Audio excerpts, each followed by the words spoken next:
Bien, parlons maintenant des éléments du tube bar dans le contexte des robots. Alors, ce qu'il faut savoir d'abord, avant toute chose, est que chaque élément du tube bar est composé de deux éléments, ok? Est composé de nœuds et d'une partie rectiligne. Chaque barre comprend deux nœuds, un nœud d'origine et un nœud d'extrémité, plus l'élément rectiligne, d'accord? Qui peut être dans certains cas, disons un élément curviligne, d'accord? Alors, un élément tubar peut représenter dans un robot une colonne, tout comme une poutre. Mais il peut s'agir également de câbles ou soit des éléments de liaison. Alors, chaque élément du tubar est caractérisé par des propriétés géométriques et des propriétés mécaniques. Puis du côté propriétés géométriques, nous avons la section transversale de la barre. Nous avons également la longueur de la barre. Côté propriétés mécaniques, physiques et autres, chaque élément barre, on doit lui imprimer un matériau quelconque. Donc, on peut imprimer un élément tube barre, les matériaux tels que le béton, tels que l'acier, tels que le bois, tels que l'aluminium, etc. Chaque élément tube barre comprend également d'autres propriétés, des propriétés mécaniques. Il peut s'agir de la résistance caractéristique des matériaux. Il peut s'agir de la limite d'élasticité du matériau. Dans le deuxième chapitre, nous avons vu comment implémenter les matériaux conformément aux prescriptions techniques du projet. Je vais vous montrer ici comment on numérise, pardon, je m'excuse, je vais vous montrer ici comment on numérise un élément tubar dans l'espace graphique des robots. C'est très simple. Pour ce faire, il vous suffit d'aller dans le menu Structure et de choisir le type de l'élément barre que vous voulez modéliser. Mais rappelez-vous, comme je disais tantôt, dans le chapitre D, on a défini tous nos éléments de type barre. OK? Ils sont là-bas. On a dit qu'on avait des colonnes, on avait également des poutres.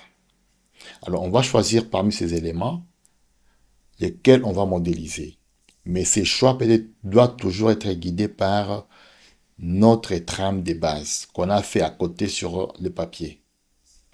Alors, je vais fermer ici. Alors, pour numériser un élément du bar, qu'est-ce qu'on doit faire? Vous venez dans le menu structure, au niveau du sous-menu bar. Vous allez chercher, par exemple, si nous voulons modéliser, je voulais dire, une colonne.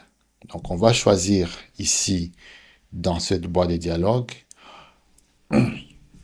je m'excuse. Alors, avant de pouvoir dessiner, je dois signaler, comme je disais tantôt, chaque élément du bar est composé de deux points, qui sont les deux nœuds d'un élément. Donc, on a un nœud d'origine, un nœud d'extrémité. Et puis, nous avons l'élément rectiligne sur lequel on doit imprimer les matériaux. Et chaque élément est numéroté. Donc, que ça soit le nœud, tout comme l'élément barre en soi, chaque élément porte un numéro. Ça nous permet de pouvoir les répertorier facilement dans notre modèle. Donc, pour ce faire, je vais venir ici, dans cette boîte.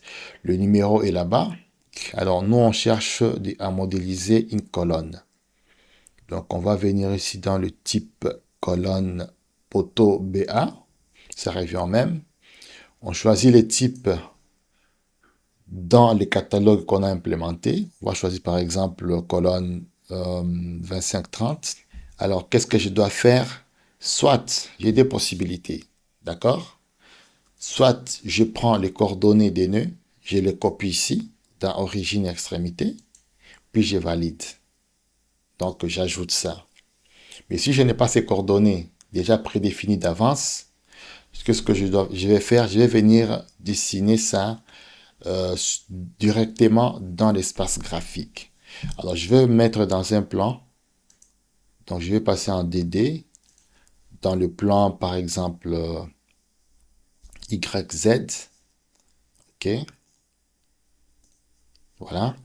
Alors, je prends le point origine ou le nœud origine. Je viens ici, je pointe l'origine. Et je viens là-bas, je pointe l'extrémité. J'ai un élément qui est déjà défini. Alors, je vais fermer. Alors, cet élément ici, et c'est l'occasion de vous le montrer, je peux dessiner un autre élément, type colonne. Tout comme je peux copier l'élément ici et évoluer avec la copie. Donc, pour dessiner un autre élément, on procède de la même façon. Structure, barre, puis on choisit les types. OK? Mais ici, je vais copier ça. Donc, je vais entrer dans le menu édition.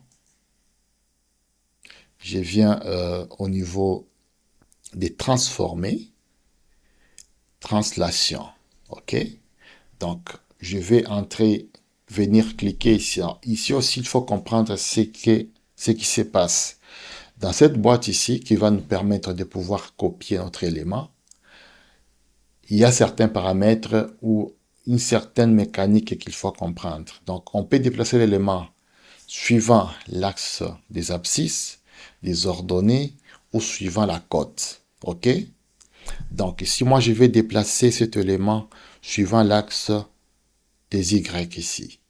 D'accord? Donc, ici, je peux entrer le valeur. Par exemple, je vais déplacer ça de, comment je peux dire, de 5 mètres, par exemple, suivant Y. Et il faut voir également le sens. Ok, plutôt, bien sûr, c'est la direction XY, mais il faut voir également le sens. D'accord? Donc, comme c'est suivant, voilà, voilà, suivant X, c'est 0. Il y a une virgule. Suivant Y, je dis, je vais aller à moins 5. Donc, je vais aller dans ce sens ici. Ok, dans les sens contraires. D'accord? Donc, je vais mettre moins 5. Et puis, je mets virgule, puis je mets 0. Donc là, si je valide, l'élément ici va se déplacer vers moins 5 sur l'axe des Y. On va essayer ça. Et là, c'est pour copier.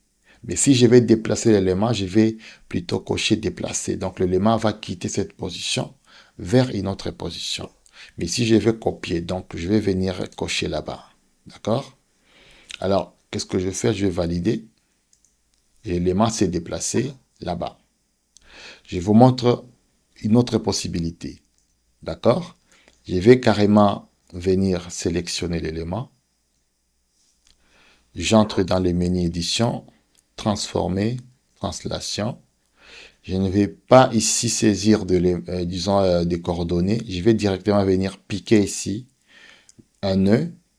Ça peut être scéné ici comme celui-là. Tout dépend de la marge de manœuvre que vous avez. Donc, je vais prendre celui du bas. Donc, je vais cliquer là-bas. Et directement, il va mentionner les coordonnées. OK?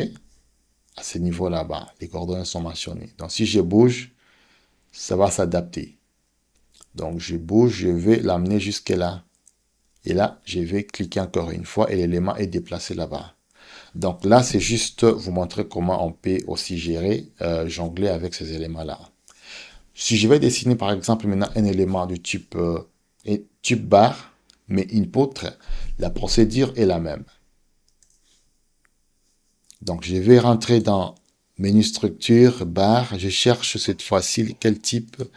Type poutre. Je cherche dans notre catalogue ici, je cherche le poutre 2540 par exemple, juste pour l'exemple.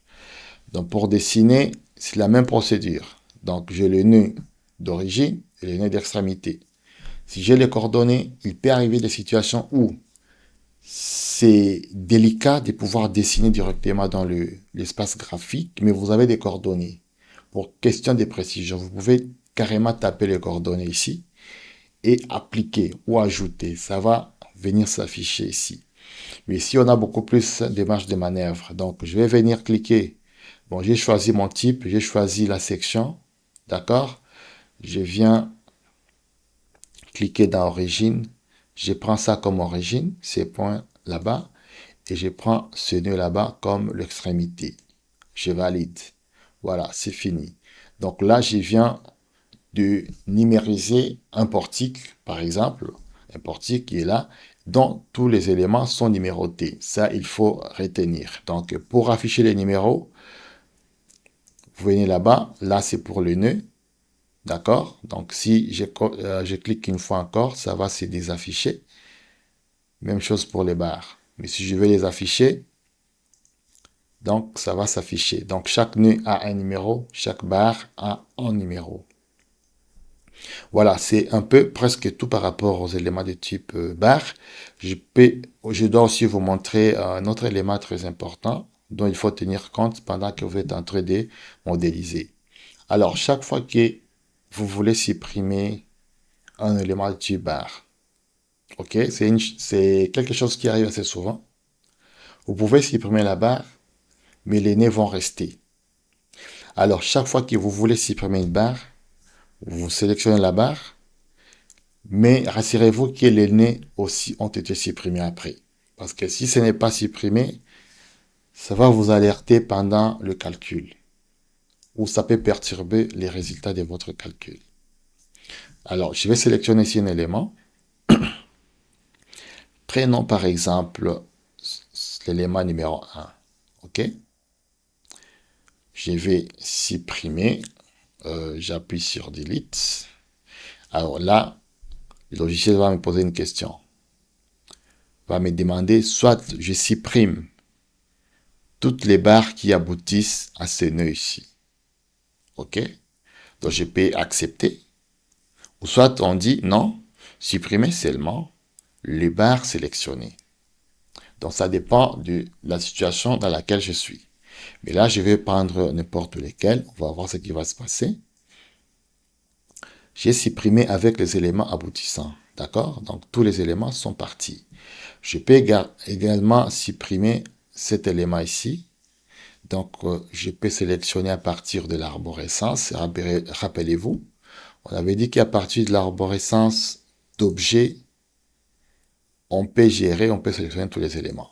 Donc, ce que je vais faire, je sélectionne et je peux supprimer également cet élément.